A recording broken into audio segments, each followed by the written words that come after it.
Lynne Kitei was enjoying a very successful career as a medical doctor and as a chief medical consultant for the Wellness Center at the Arizona Heart Institute.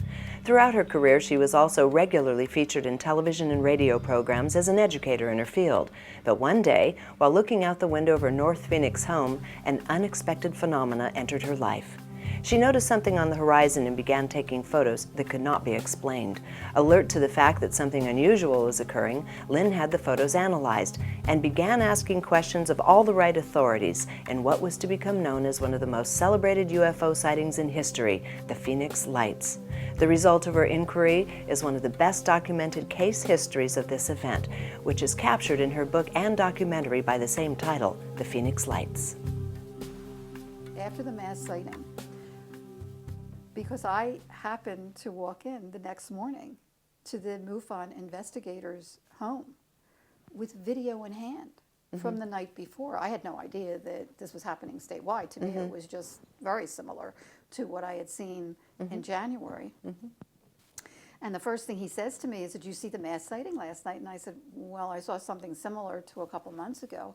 He said, no, you don't understand. Hundreds, if not thousands of people saw these massive arrays of lights, V-shaped lights, over 1 mile to 2 miles wide, in some reports, by the way, or craft. And NBC was coming to interview him in a half an hour. I said, whoa, I'm out of here. I said, first of all, I don't know what we're dealing with, whether it's military or a hoax or whatever. And I did health reporting for NBC here in the early 80s. I said, they didn't might need to be recognize labeled. me. Yeah. I'm out of here, but this isn't about me. This is about the data, so please take a copy of the footage from last night and share it with whoever you would like.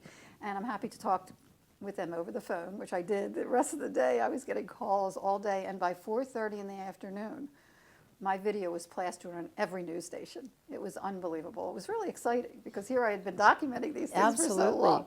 And now thousands of people had seen what I had seen. By 9 o'clock that night, there were a couple other videos that came out that were even more spectacular than mine. One is a V shape, like an arrowhead, with 5 lights that was taken a little before my video was taken, before 10 o'clock. And it is spectacular. You just look at the data, those lights are attached to something. And then after 10 o'clock, there are a couple videos of boomerang-shaped objects, huge boomerangs. And I thought, whoa, now thousands of people have seen what I have seen. Something's going on here. As not only a scientist, but as an educator and certainly as an experiencer, I wanted to get to the bottom of it. And I started keeping a journal, a very intricate, meticulous journal of everything that happened, from witness reports to media reports to really going out of my way to have my data analyzed. I went to the University of Arizona Optical Science Department, Consciousness Study Department, Arizona State University, Geology, Anthropology, Mathematics, Astronomy departments, as well as the Brooks Institute of Photography in Santa Barbara. And across the board, no one could give me an explanation for what I had documented. If anything, they were fascinated.